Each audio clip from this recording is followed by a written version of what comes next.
Kas, anterin gue kencing yuk. Gue takut nih sendirian. Pintar raya. Sama Hildan aja no. Gue capek banget, Ray.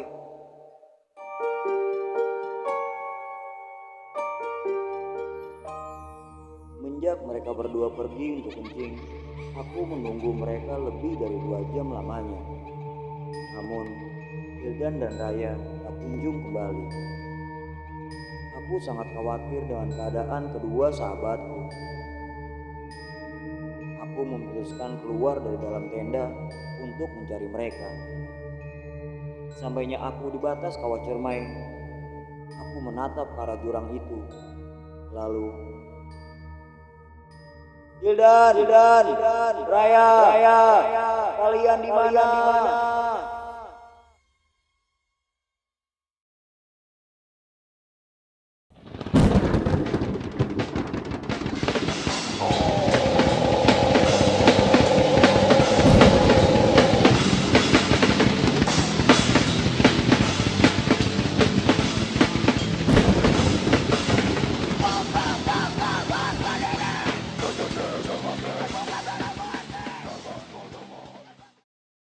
Assalamualaikum warahmatullahi wabarakatuh.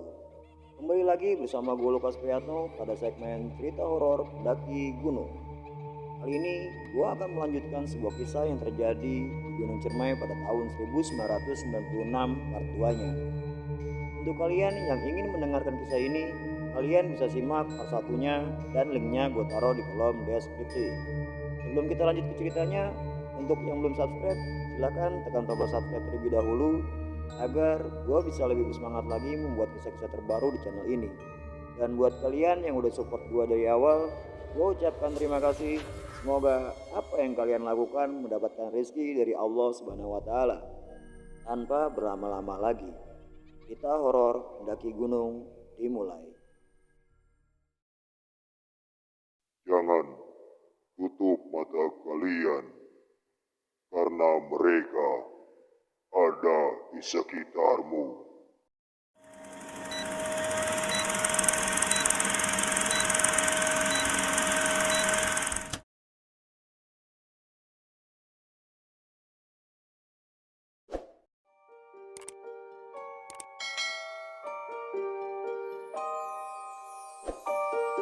Kita dari alun-alun barat menuju ke alun-alun timur.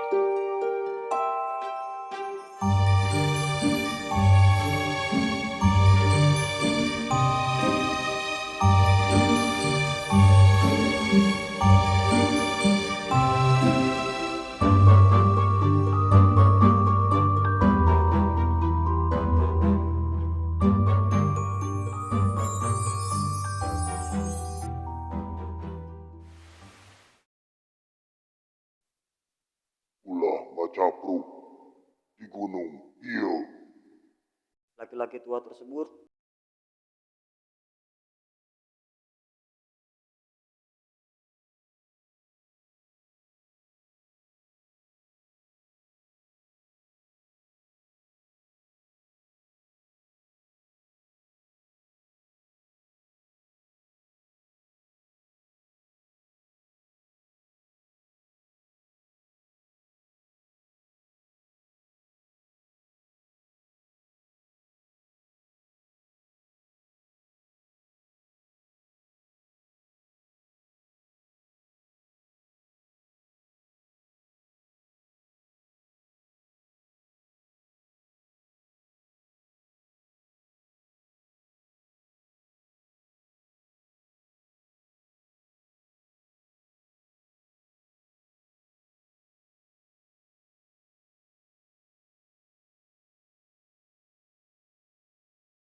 orang itu menyapa kita baik-baik sambil senyum.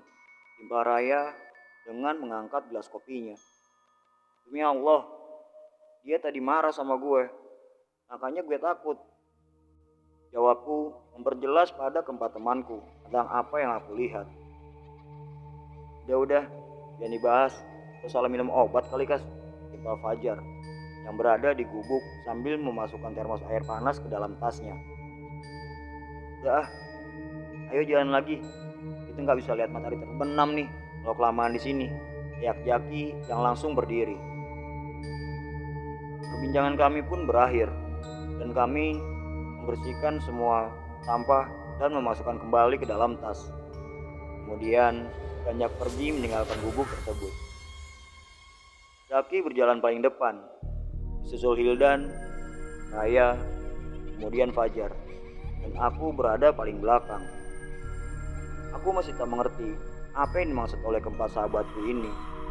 Jelas-jelas aku melihat laki-laki tua tersebut marah dengan tatapan yang amat sinis.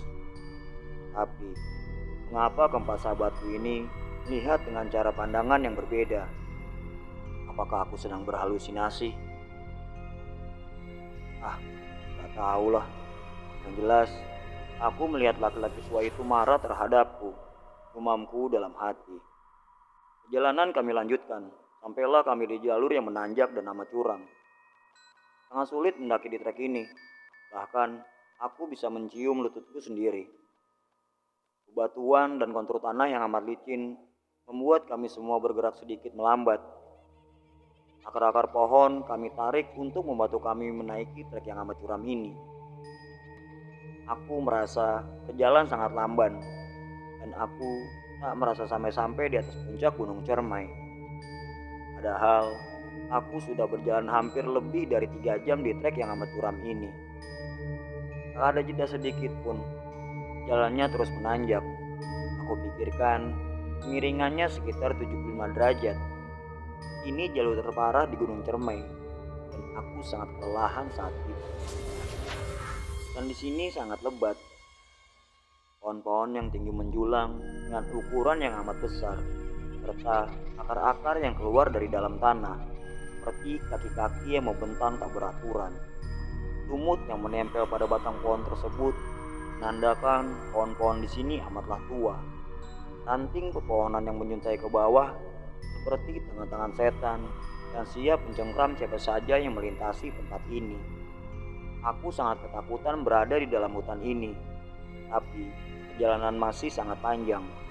Aku terus saja melangkah dan memanjat trek tersebut. Sampai akhirnya kami menemukan jalur yang sedikit agak landai. Woi, berhenti dulu, gue capek, seruku pada keempat sahabatku. Kami semua sangat kelelahan dan kami putuskan untuk berhenti di tempat ini sejenak. Perasaan gue, kita gak sampai-sampai dah, seruku sambil meminum air yang aku bawa. Dikit lagi kok kas, habis ini juga kita kelihatan puncak, jawab Fajar. Namun, aku merasa kalau ini benar-benar perjalanan yang memakan waktu sangat panjang. Langit terlihat mulai sore. Kabut pun ikut hadir menyelimuti isi hutan ini. Kami berlima saling menatap dan kami baru tersadar jika kami berlima sudah berjalan selama berjam-jam dan belum kunjung sampai di puncak Gunung Cermai.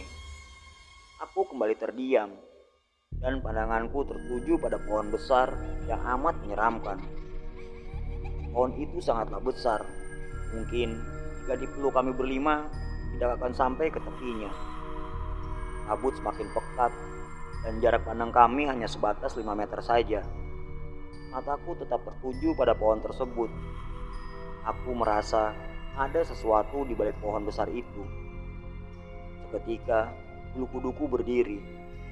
Ini pertanda ada gesekan dari makhluk lain selain kami berlima di tempat ini. Tiba-tiba muncul sosok hitam dari balik kabut dan berjalan ke arahku. Dengan rasa takut dan penasaran, aku terus saja memperhatikan penampakan itu. Dalam hitungan detik, aku melihat wujud laki-laki tua bercamping tepat berada di hadapanku. Mataku terbelalak melihat penampakan ini. Lalu, Ulah ngacapluk di gunung iya. ia berbicara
Tapi aku yakin betul kalau laki-laki tua tersebut marah denganku.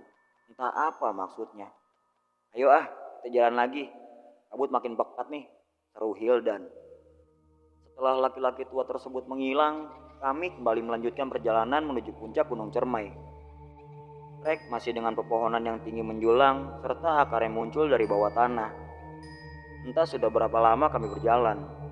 Hutan yang lebat sekarang tergantikan dengan tanaman yang seukuran dada, serta ditumbuhi bunga-bunga yang berwarna kuning kecoklatan dan menimbulkan aroma yang susah aku ungkapkan di sini. Karena baru kali ini aku mencium aroma bunga seharum ini. Semakin ke atas, trek semakin curam dengan bebatuan besar yang licin dan pasir serta tanah. Akhirnya, kami sampai di puncak Gunung Cermai. Matahari sudah hampir terbenam. Langit menjadi sangat indah, berwarna biru kontras dengan warna orange. Apa ini yang dinamakan sunset? Empat sahabatku segera mendirikan dua tenda. Aku hanya duduk-duduk terdiam melihat keindahan Tuhan yang begitu indah sore ini di puncak Gunung Cermai. Aku mengambil sesuatu yang berada di kantung celanaku, sebatang daun ganja yang memang aku bawa ke gunung ini. Kubakar daun tersebut dan kuhisap perlahan, sambil menikmati indahnya pemandangan yang belum pernah aku lihat sebelumnya. Ya Allah, sungguh indah ciptaanmu. Aku bagai melihat lukisan alam yang megah sepanjang mata memandang. Aku terus saja menyanjung kuasanya akan ciptaan yang sangat luar biasa indahnya. Setelah sampai di puncak Cermai, kami segera membongkar dua tenda. Tempat kami mendirikan tenda hanya berjarak 5 meter dari kawah Gunung Cermai. Aroma khas dari daun gajah ini tercium oleh kedua temanku yang kebetulan sudah berhasil mendirikan tenda pertamanya. As, lo diem-diem aja bawa beginian. Lagi dong, ungkap Hildan dan juga Raya. Habisin aja, gue cuma bawa sebatang doang, jawabku. Kemudian pergi menghampiri Jaki dan juga Fajar yang tengah kesulitan memasang tenda. Hildan dan Raya aku tinggalkan berdua, dan aku membantu memasang tenda. Setelah dua tenda berdiri, aku langsung masuk ke dalam dan disusul oleh Hildan. Jaki dan Fajar berada di tenda yang satunya lagi, sedangkan Raya masih berada di tempat semula dengan bermain api kecil. Saat itu, langit sudah sangat gelap, dan kami hanya membawa dua senter yang berwarna kuning dengan gagang aluminium. Aku memberikan tubuhku, lelah rasanya, setelah berjalan seharian. Tiba-tiba, Raya melongok dari luar tenda. As, anterin gue kencing yuk, gue takut nih sendirian, pinta Raya. Sama Hildan aja no, gue capek banget Ray, ungkapku. Raya memintaku untuk diantar kencing, tapi karena aku sangat lelah, aku menolak permintaan Raya.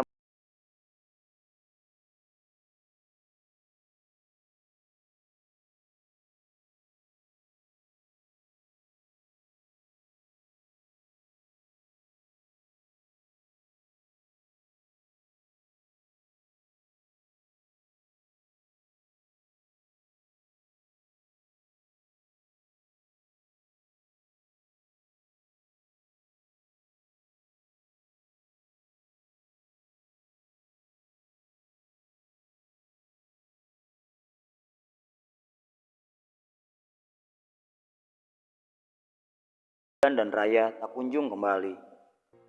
Mana sebenarnya mereka berdua? Aku memutuskan keluar dari dalam tenda dan mencari mereka. Gelap serta angin kencang membuat aku ketakutan berada di puncak Gunung Cermai. Aku sangat khawatir dengan keadaan kedua sahabatku. Aku menatap ke arah jurang. Lalu, Hildan, Raya, kalian di mana?